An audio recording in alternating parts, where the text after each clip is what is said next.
Hey guys, Luke here from Midlife Guitar. This is episode 3 and I'm on the yellow grade now of the Justin Guitar Beginner course.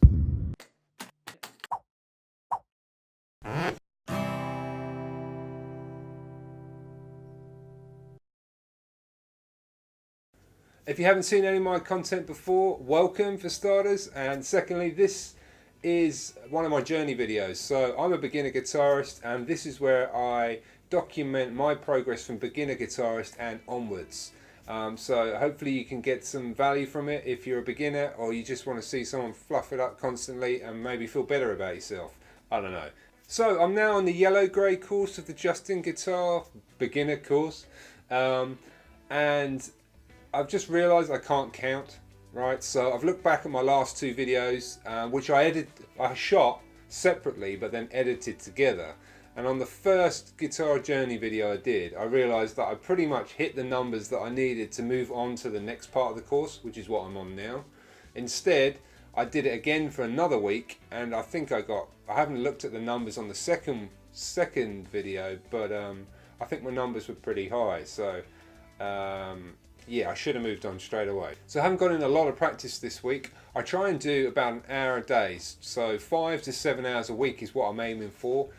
This week I've probably done about 4 hours. What I have been working on is obviously this part of the yellow grade course, but as I previously mentioned in my other video, I am also looking at doing a project song, and one of those is a song called Angie, which is by David Graham. It's an English folk song I think from the 60s, and it's a big challenge for me right now, and I've been trying to get stuck into it, and literally I spent one night of about an hour and a half just working on it, and I didn't get past the intro.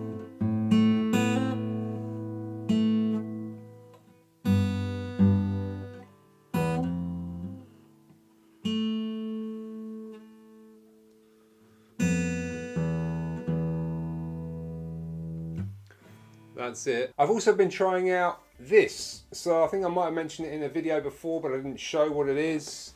Can you see that? Anyway, the reason I got it was so that I could use it something at work to help me strengthen my fingers and help with my guitar playing. If you're a beginner, you probably know what I'm talking about. You're building calluses. It's a bit uncomfortable, painful for some, and I thought this might help me out. It's actually pretty good.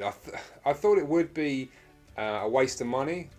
It was like $15 US, I think, so it wasn't a big expenditure by any stretch of the imagination, but I wasn't quite sure how effective it would be. It's not going to speed up your chord changes or anything like that.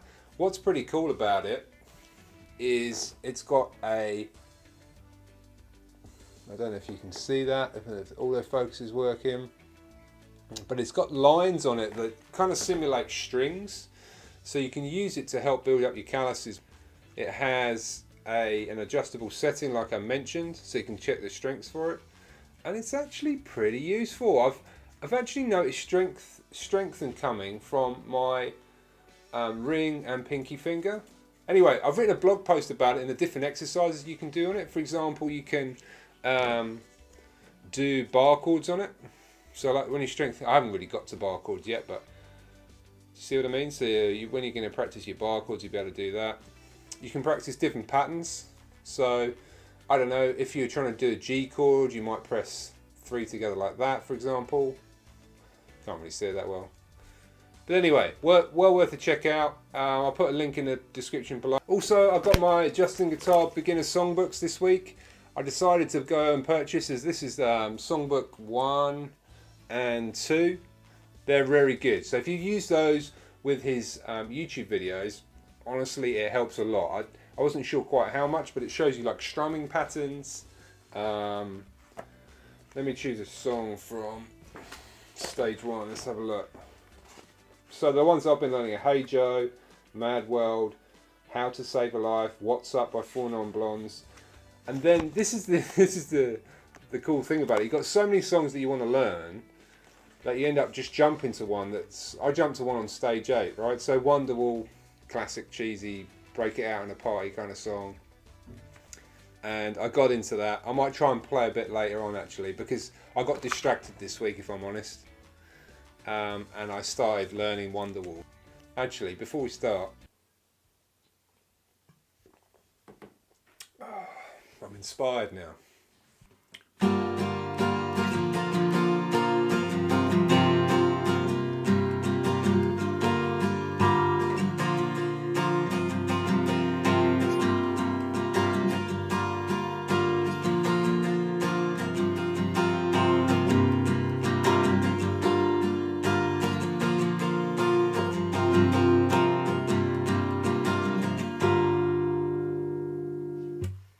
That's about all I've learnt of it. I can repeat that forever if you like. Wonderwall, Angie, and I probably ran through the yellow course once, twice actually. So 4 hours of practice roughly. So what I was struggling the previous weeks was kind of heavy strumming. I might have mentioned it. Often catching the bottom strings.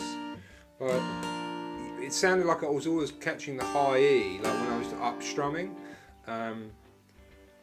But when I listen back on the recordings, it's not as strong as I thought it would be. So if you've got that feeling, I don't know if any of you experienced that, just try recording yourself. The benefit of doing this channel, I've found, is that you listen back a lot more, and just through editing, it's quite painful editing because there's a lot of mess ups, right? So I get to see every part of it, and when I upstrum, it's not that bad, or I've improved significantly in like the last week or something.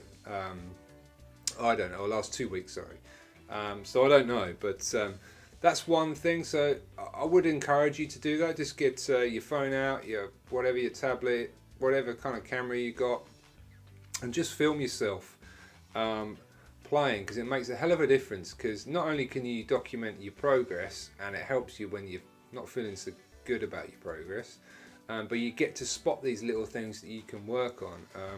So that was something I felt I had to work on in the previous weeks, but it's kind of come good on its own by concentrating on it and just being aware of my chord changes and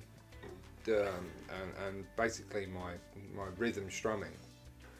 One other thing I've also done to try and help me with that kind of heavy strum and the pick on the high E is I'm using a really thin pick. So this is a 0.38. It's really kind of paper thin, and it helps that heavy strumming, or just getting used to getting a strumming pattern going. I've tried heavier picks. I've got some, came in a pack with it when I bought my guitar, and I tend to catch the strings a lot more, so it's like, sounds pretty rubbish. So with this, you get at least consistent strum. Like I said, it's paper thin, well worth checking out. So that about wraps it up, guys. Question for this week for you guys: how much time do you spend practicing the guitar every week? I certainly find it a struggle, like with 2 young children and working a full-time job. I get home. If you've got young children, you know there's a wild time period, right? Trying to get your kids to bed. Just going through I've got a 3-nager at the moment, and she kicks off big time. So you have to try and get her into bed, and then there is like this storm, this peace. Like after a storm, it's like, is this real? Can I relax now? And then once that happens, you have a bit of a chat, and eventually I get into guitar. But I love playing guitar. It's becoming a real passion of mine, and it's a hobby that I can do at home, so it's perfect. And there's so many songs that I want to learn that I've just got to try and control how I jump from one to the other. So practice, practice, practice. Strings under your fingers, and stick with it, and you'll be rewarded. Anyway, if you're interested, please subscribe, hit the notifications.